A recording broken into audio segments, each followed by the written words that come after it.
छठे चरण की वोटिंग 58 सीटें, देश भर में उत्साह का माहौल। छठे चरण में बड़ी खबर से शुरुआत कर लेते हैं, पश्चिम बंगाल से आ रही है। पश्चिम बंगाल में बड़ी खबर इस वक्त मतदान के बीच हत्या की खबर है। चुनावी रंजिश में टीएमसी कार्यकर्ता की हत्या हुई है। बीजेपी पर टीएमसी कार्यकर्ता की हत्या का आरोप लगाया। जी हां, इससे पहले नंदीग्राम में बीजेपी कार्यकर्ता की हत्या हुई थी और आज जब वोटिंग की बात है तब बीजेपी पर टीएमसी कार्यकर्ता की हत्या का आरोप।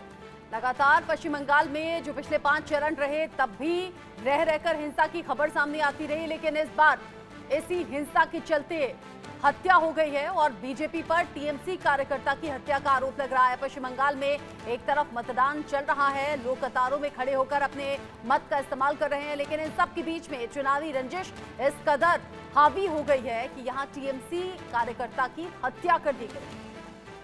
तस्वीर आप टीवी स्क्रीन पर इस वक्त देख रहे हैं। हम आपको बता दें कि छठे चरण का मतदान आज चल रहा है। बड़ी खबर, और राष्ट्रपति द्रौपदी मुर्मू इस वक्त तस्वीरों में आपको दिख रही हैं। राष्ट्रपति द्रौपदी मुर्मू अपने मताधिकार का प्रयोग कर रही हैं इस वक्त। जब जब बड़े चेहरे अपने मत का इस्तेमाल करने के लिए घरों से निकलते हैं, पोलिंग बूथ पर पहुंचते हैं, तो वो एक बड़ी प्रेरणा भी होती है कि खास लोगों को जब घर से निकलते हुए सुबह सुबह देखा जाए तो आम लोग भी बहुत जल्दी अपने घरों से निकलें, सुबह सुबह अपने मत का इस्तेमाल करें। और ये अच्छी तस्वीरें होती हैं जब बुजुर्ग लाइन में खड़े होते हैं, जब फर्स्ट टाइम वोटर्स लाइन में खड़े होते हैं, जब युवा लाइन में खड़े होते हैं, अपनी बारी का इंतजार करते हैं। वोट देना हमारा कर्तव्य भी है, हमारी जिम्मेदारी के साथ साथ हमारा अधिकार भी है, लेकिन जिस तरीके से अभी तक का अपडेट मिल रहा है पश्चिम बंगाल से, लोग लंबी कतारों में अपने मत का इस्तेमाल करने के लिए खड़े तो हैं, लेकिन इन सब के बीच में टीएमसी कार्यकर्ता की हत्या की खबर जो लोगों में दहशत भी पैदा कर रही है। रैनिक हमारे साथ ज्यादा जानकारी के साथ जुड़ रहे हैं इस बड़ी खबर के साथ। रैनिक, ये बड़ी खबर हम लगातार दिखा रहे हैं। पश्चिम बंगाल दो तरीके के संदेश देता है। एक तो पिछले लगातार जितने भी चरण हुए हैं उसमें पश्चिम बंगाल ने बढ़ चढ़कर वोटिंग की है, आंकड़ा बहुत ज्यादा बेहतर पश्चिम बंगाल से सामने आया है, लेकिन हिंसा की खबरें भी बदस्तूर जारी हैं, लगातार सामने आ रही हैं। एकदम ही देखिए, जैसे कि आप बोल रहे थे कि पश्चिम बंगाल में लोग बढ़ चढ़ के वोट दे रहे हैं, ठीक मेरे पीछे ये जो ये लाइन वही कह रहा है कि लोग बाहर आके वोट दे रहे हैं, लोग सुबह से बाहर आ रहे हैं। मगर तमलुक जिस जगह में मैं खड़ा हूँ, उस तमलुक लोकसभा के अंदर महिषादल जो एरिया है, उस महिषादल एरिया में जो घटना घटा उसको लेकर लोगों के मन में भी चंचल है, क्योंकि महिषादल में एक तृणमूल कर्मी का मौत हो गया है और तृणमूल का कहना है कि बीजेपी कर्मियों की तरफ से उनको मारा गया था। शेख महबूब जो है उधर रहने वाला है, टीएमसी का कार्यकर्ता है, वो जब उनके ऊपर बीजेपी कार्यकर्ता का हमला किया गया था, उनके ऊपर जो शार्प वेपन को लेकर वार किया गया था और उसी घटना में ये तृणमूल कर्मी का मौत हो चुका है। और इसके साथ साथ ही तृणमूल का और एक कर्मी बुरी तरीके से घायल है, उनको हॉस्पिटलाइज किया गया है। मगर उसी के ये पूरा सिलसिला के बावजूद भी जो लोग बाहर आ रहे हैं, वोट दे रहे हैं और वोट देने के लाइन में खड़े हो रहे हैं। मैं एक बार बात करने की कोशिश करूंगा कि मैडम, आप लोग तो वोट देने के लिए आए हैं, तो कौन से मेन इशू है जिसको लेकर आप लोग वोट देने के लिए आए हैं? এগুলো আমরা বাইরে কি করে বলি বলুন। কোন বিষয়টাকে মাথায় রাখবেন ম্যাডাম? পরে বলছি। দাদা, ভোট দিতে এসেছেন, কোন বিষয়টাকে মেন মাথায় রাখবেন? কোনো বিষয় আমরা মাথায় রাখি না। लोग वोट देने के लिए बाहर आ रहे हैं, दादा कौन से इशू को सबसे महत्वपूर्ण इशू मानेंगे आप?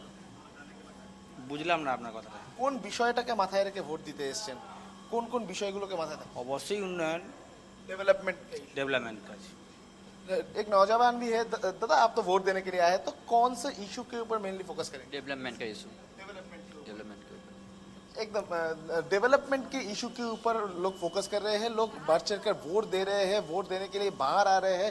मगर मैं एक बार दिखाऊंगा कि किस तरीके से सुरक्षा बल इधर तैनात है। हर एक बूथ के बाहर सेंट्रल फोर्स के ऑफिसर्स दिया गया है और जैसे कि जिस तरीके का घटना, छुटपुट के घटना सामने आ रहा था, उसके बीच में तमलुक लोकसभा क्षेत्र से महिषादल में जिस तरीके का घटना सामने आया, तृणमूल कर्मी का हत्या कर दिया गया और उस घटने के बाद भी लोग बाहर आ रहे हैं वोट देने के लिए, यही एक अच्छा तस्वीर है तुमलुक लोकसभा का। एक तरफ हिंसा का घटना सामने आ रहा है, मगर लोगों का मन में ये मतदान का जो अधिकार प्रयोग करने का इच्छा, वो इच्छा दिखाई दे रहा है। सुबह से ही लोग बाहर आ रहे हैं वोट देने के लिए और लोग कतारों में ये लाइन में खड़े हो रहे हैं और वोट देने के लिए बाहर आ रहे हैं। मैडम, আপনারা তো ভোট দিতে এসছেন, তো কোন বিষয়টাকে মেইনলি মাথায় রাখবেন?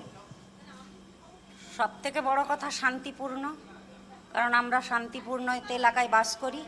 আর অবভিয়াসলি আমরা মানে আমাদেরকে যে দেখে আমরা তাকে দেখব। একদম শান্তি এক মেন ইস্যু है। আপনিও তো ভোট দিতে এসছেন, কোন বিষয়টাকে মাথায় রাখবেন? ওই একই বৌমা যে বললো একই শান্তির বিষয়টাকে। হ্যাঁ, বহুদিন তো এখানকার ভোট দেখছেন, এই এলাকায় কিরকম ভোট হয়? আপনারা কি শান্তিপূর্ণভাবে ভোট দিতে পারেন? কারণ বিভিন্ন ঘটনা তো সামনে দেখতে পান। এখানে কোনো ঘটনা হয়নি।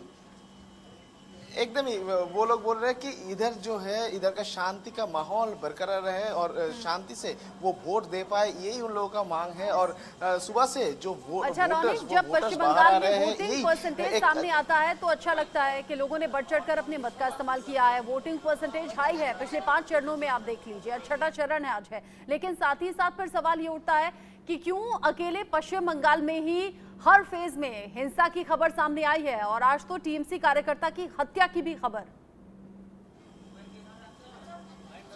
एकदम ही देखिए, ये पूरा घटना को लेकर पुलिस का जो एक्शन, ये एक्शन के ऊपर सवाल आता है, क्योंकि ये छठे चरण का जब मतदान होने वाला था उसके ठीक 48 आवर्स पहले इस नंदीग्राम में, जिस जगह में मैं खड़ा हूँ, उस नंदीग्राम में देखा गया था एक बीजेपी कार्यकर्ता का मौत हुआ था। और उसके बाद जब चुनाव चल रहा है और उसी टाइम में खबर आया कि इसी लोकसभा के अंदर में महिषादल जो एरिया है, उस एरिया में टीएमसी वर्कर्स का हत्या किया गया। एक तरफ दिखा दे रहा है कि हर एक बूथ के बाहर सेंट्रल फोर्सेस मौजूद है, दूसरी तरफ पुलिस का क्यूआरटी टीम भी हर एक जगह में मोबाइल पेट्रोलिंग कर रहा है। तो ये सवाल आता है कि इतना हिंसा कहां से आता है कि एक आदमी का मौत हो जाता है, वो टीएमसी कार्यकर्ता हो या बीजेपी कार्यकर्ता हो, कोई भी हो, एक मौत होना ये किस तरीके से होता है? पुलिस की तरफ से कोई एक्शन क्यों नहीं लिया गया, इस पे भी सवाल आता है। और बार बार से पश्चिम बंगाल में जब चुनाव होता है उसी टाइम में हिंसा का घटना सामने आता है।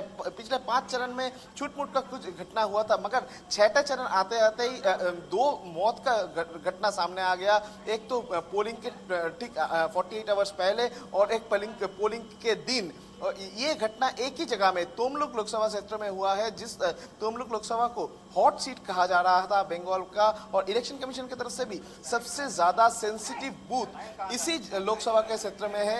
आज जो 8 जगह में वोटिंग हो रहा है उसमें से तोमलुक लोकसभा में सबसे ज्यादा सेंसिटिव बूथ है, जैसा कि इलेक्शन कमीशन की तरफ से कहा जा रहा है। और उसी बीच में इस तरीके का घटना एक सवाल खड़ा कर देता है कि किस तरीके से पुलिस का पेट्रोलिंग चल रहा है, किस तरीके से ये पूरा घटना घटा, इसमें भी सवाल आ रहा है। और इलेक्शन कमीशन की तरफ से ये पूरा घटना को लेकर जो तमलुक का डीएम है उनसे रिपोर्ट भी मांगा गया है, जैसा कि इलेक्शन कमीशन की तरफ से खबर आ रहा है। हमारे साथ कई खास मेहमान जुड़ रहे हैं, हमारे साथ हमारे संवाददाता जावेद भी इस वक्त जुड़ रहे हैं। पहले जावेद आपका रुख कर लेते हैं, फिर अपने मेहमानों की तरफ आगे बढ़ेंगे। जावेद, आप जहां पर खड़े हैं वहां पर किस जगह पर हैं और क्या वहां पर मतदान का गति इस वक्त दिख रही है? देखिए, इस वक्त हम चिल्ला गांव में हैं और यहाँ पर जिस तरह से दिल्ली में छठे चरण का चुनाव हो रहा है, पूर्वी दिल्ली लोकसभा, यहाँ पर 16 लाख करीब वोटर्स हैं जो इस बार अपना मत का यहाँ पे प्रयोग कर रहे हैं। लेकिन सबसे बड़ी बात है कि हमारे साथ बुजुर्ग महिला है जो 85 साल की हैं और बगैर व्हील चेयर के ये अपने सपोर्ट के साथ अंदर गई थी वोट डालने के लिए, वोट डाल के आई हैं। उनके साथ उनके शायद बेटे हैं और इन लोगों का सिर्फ ये कहना है कि जो मुद्दा है, जो इस बार दिल्ली की जनता का मुद्दा है, वो विकास का मुद्दा है। किन मुद्दों पर आप लोग वोट डालने आए हैं? विकास के लिए, देश को तरक्की के लिए, हमारे इकोनॉमिक ग्रोथ के लिए, जो पिछले 10 साल में हम लोगों ने ग्रो किया उससे भी ज्यादा हम ग्रो। आमतौर पे कहा जाता है कि जो सोसाइटीज के लोग होते हैं बहुत कम वोट डालने के लिए आते हैं, धूप भी है, टेम्परेचर भी है, तो इस बार कितना फर्क पड़ेगा? इस बार तो काफी लोग, मैं इतना भीड़ पहले कभी भी नहीं देखा, इस बार तो ज्यादा है, लोग ज्यादा आ रहे हैं। ज्यादातर हमने बुजुर्ग लोगों को देखा भी vote. Everybody is interested to vote. आप मैम वो दिखाएंगे, आप माता जी वो अपना निशान देखिए, देखिए इन्होंने 85 ईयर्स ओल्ड है, ये वोट डाल के आए हैं। और सबसे बड़ी बात है कि दिल्ली पुलिस ने इस बार 60,000 जो दिल्ली पुलिस के जो सुरक्षा जो जवान है, उसके अलावा पैरामिलिट्री फोर्सेस हैं और 17,000 होमगार्ड है जो दूसरे स्टेट से बुलाए गए हैं। लेकिन इस चिल्ला गांव के पोलिंग बूथ में सबसे बड़ी बात यह है कि जो छोटे बच्चे आए हैं उनके लिए अलग एक केयरिंग रूम भी बनाया गया है, जहां पर कुछ महिलाओं को रखा गया है और जिसमें दिल्ली पुलिस की तरफ से पूरा सपोर्ट किया जा रहा है। जो महिलाएं अगर जिनके घर पे कोई बुजुर्ग या कोई नहीं है उनको वोट डालना, सबसे बड़ी बात अच्छी बात है कि लोग अपने बच्चों को लेकर आ रहे हैं, लेकिन यहीं पर आगे एक कमरा है जहां पर उन बच्चों को रखा जा रहा है। उसके बाद वोट डालने के बाद जो महिलाएं हैं वो अपने बच्चों को यहां से ले जा रही हैं।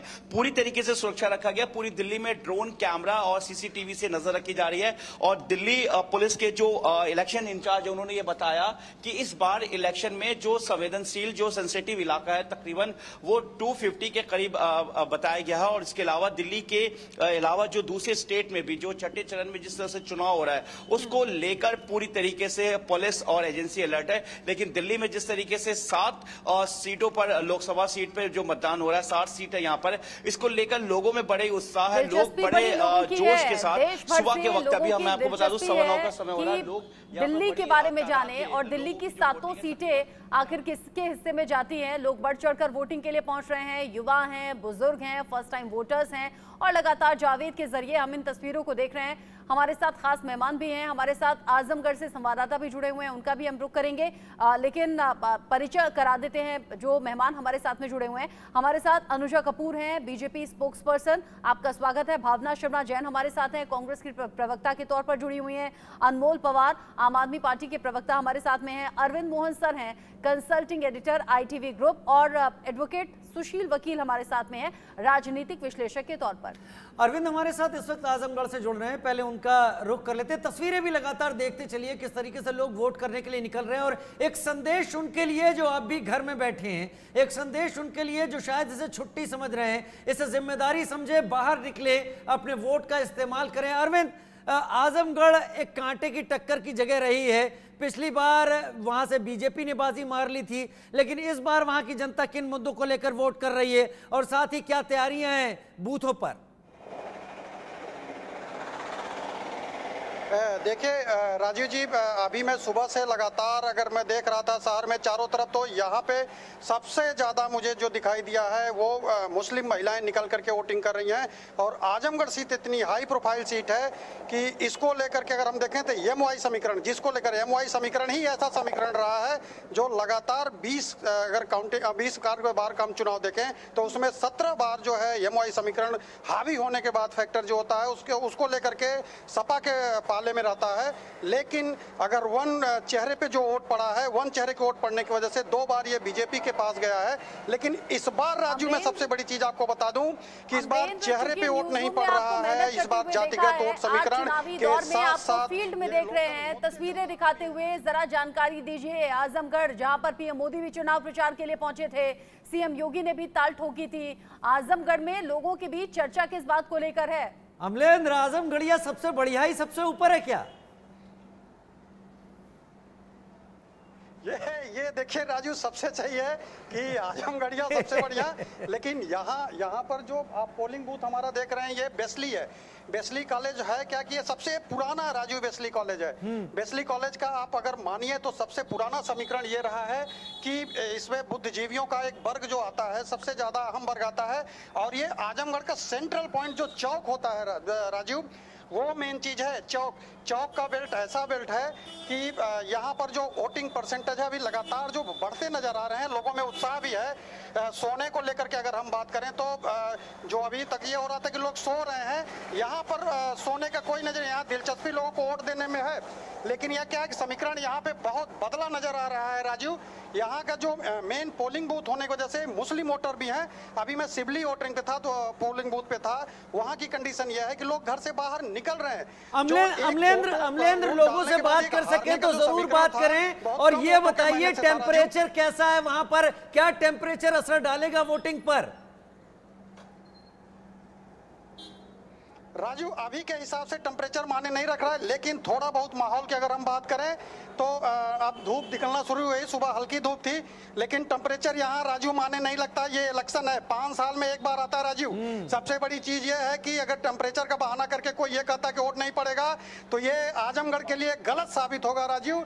सबसे बड़ी चीज है वेस्ली। वेस्ली वेस्ली जिस चीज को आप जानते हैं, ये आजमगढ़ का गढ़ सबसे पुराना कॉलेज है। ये इस कॉलेज की अपने आप में एक बुद्धिजीवी वर्ग के लिए माना जाता है, और ये बुद्धिजीवी वर्ग के लोगों का जो अड्डा है उसको लेकर के बात करते हैं। आज हम देखिए एक आंटी वोट डाली है। आंटी, क्या है मुद्दा इस बार का? हमको पता तो है। अरे शिक्षा, बेरोजगारी, नारी सुरक्षा, कुछ तो होगा। हाँ, ये सब तो है ही है। आप किस मुद्दे को लेकर वोट डाली है? किस चीज से आप संतुष्ट हैं? और भाजपा से लेके संतुष्ट है। चलिए, आंटी विकास को लेकर संतुष्ट हैं। आप भाई साहब? हम पवन कुमार सिंह। मुद्दा ये कि राष्ट्र का मुद्दा है। राष्ट्र का मुद्दा, राष्ट्र हमारा मजबूत रहेगा तो सब कुछ मजबूत रहेगा।